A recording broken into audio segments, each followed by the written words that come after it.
minutes after 9:08 is our time as we welcome you into Monday, the 7th day of June, 9 to 10 show. And my guest this morning was last with us in 2008 as our go-to guy at the Republican National Presidential Convention.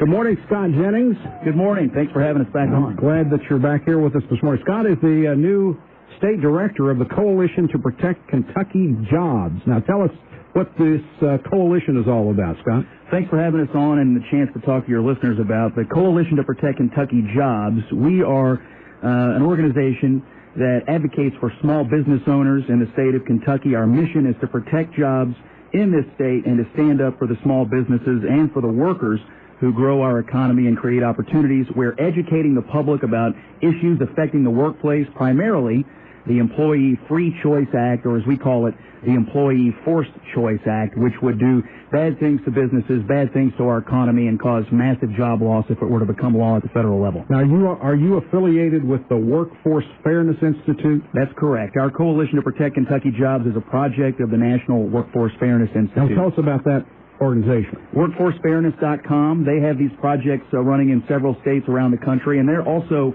an education organization. Our mission here is nonpartisan. We don't advocate for the election or defeat of any candidates. We simply seek to educate the public about the Employee Forced Choice Act, why we think it's bad. We're also asking federal candidates for office in Kentucky where they stand on this legislation so that we may better inform the citizens of Kentucky about where the people who seek to lead them stand on what we consider to be job-killing legislation. Okay, so tell us what EFCA is all about. Well, EFCA, the Free Choice Act, or Employee Forced Choice Act, has a couple of troubling provisions. The first is one that is known to many people, especially those who follow policy and politics, and it's called card check. It would effectively eliminate the secret ballot in union organizing elections inside the workplace.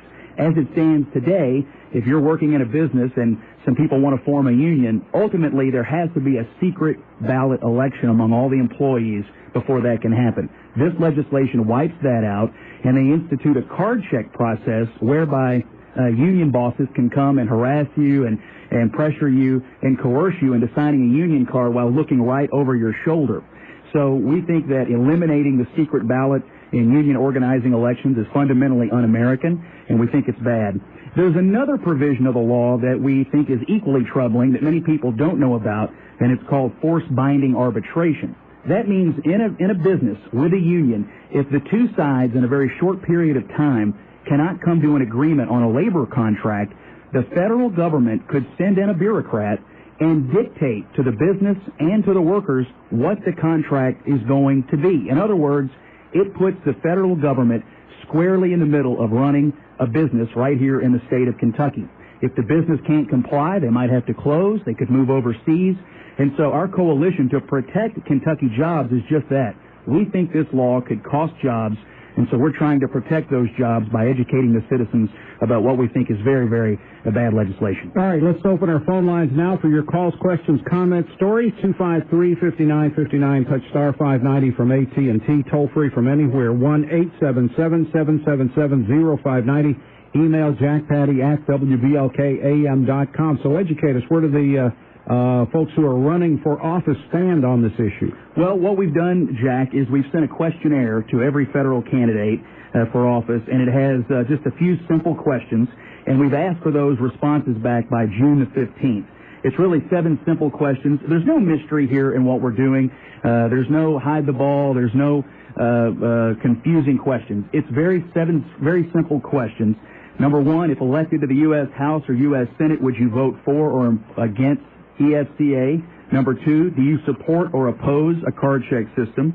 Number 3, do you support or oppose binding arbitration, which I discussed earlier? Mm-hmm. Number 4, should penalties for violating federal labor laws be different for employers and unions, or should they be equal penalties for both sides? Because this law would make penalties for businesses harsher than the penalties for unions if they were to violate the organizing rules. There's been talk in Congress very recently about appending this legislation to other bills, and so we're asking people if they support or oppose appending this to other legislation. And finally, if elected to the House or Senate, would you support or oppose legislation that would give the federal government the power to set and impose labor contracts between businesses and workers without their consent? These are not difficult questions. We are very much looking forward to the responses we're hoping to get by June the 15th, and we're going to be making those responses public on our website and through other forms of public communication. So you haven't heard from anybody yet? No, we haven't heard from anybody yet on our questionnaire. I think my understanding is some of the candidates may have said publicly in various other ways where they may or stand on some of these provisions. But what we're hoping to do here is really say, look, the general election is upon us. The primaries are over. The citizens of Kentucky are looking for fresh information, and so we have a clean slate. Everybody has the chance to go on the record here on this bill and on the different provisions in this bill. That's the other thing, Jack, that we're hearing. Some people are trying to dodge the issue by saying, well, this legislation as a standalone is probably not going to pass. It's not going to come up. Number one, it has been introduced in 4 straight sessions of Congress. Number two, the head of the AFL-CIO nationally has recently said they are looking to attach this to any legislation they can. So these big labor bosses have not given up on their top priority. They are definitely looking to pass the Employee Free Choice Act, and we're looking to educate the people of Kentucky about that, make sure they're as well informed as they can be as we go through the rest of this year. Tell us about what you know. What are you hearing about the candidates? And for example, where does Rand Paul stand on this, as far as you know? My understanding is, and I don't believe we have gotten his response on the questionnaire back, but my understanding is he issued a public statement last week indicating he would be opposed to this bill in its entirety. On Mr. Conway, the other candidate, my understanding is he issued a statement saying that he would support this legislation in its entirety. Although, again, I want to stress this. This is a nonpartisan organization. We don't advocate for the election or defeat of any candidate. And I also want to stress that this bill has so many different provisions, the card check, the forced binding arbitration, and a few other things, that it's key that people know where the candidates stand on individual provisions, not just the law in its entirety, but the individual provisions, so that they can get a better sense of where these candidates stand on what we really do consider to be job-killing legislation. Explain to us exactly how a coalition such as yours works. Is this set up just for a temporary time between now and the election to cover this one area, or will you at some point branch out into other areas? How does it work? Well, right now we're set up as a nonprofit 501c6 organization. We are purely an educational group. We collect information. We make that information public. So we'll be running, for the foreseeable future, educating on workplace issues. This is our primary focus today, the Employee Forced Choice Act, but it wouldn't prohibit us from talking about other workplace type of issues, especially if those issues were such that we consider them to be a threat to Kentucky's economic recovery. There have been some noted economists, in fact, who have done studies about what would the Employee Forced Choice Act mean to the economy. One study by a noted economist, Dr. Ann Farrar, reveals that every 3 percentage points gained in union membership through card checks and mandatory arbitration would result in 1 percentage point increase in unemployment the following year. So that means, in real numbers, an increase of 1.5 million union members in year one would lead to a loss of about 600,000 jobs the following year. Job losses directly attributed to this legislation, Jack, would be equal to the entire population of the city of Boston, Massachusetts.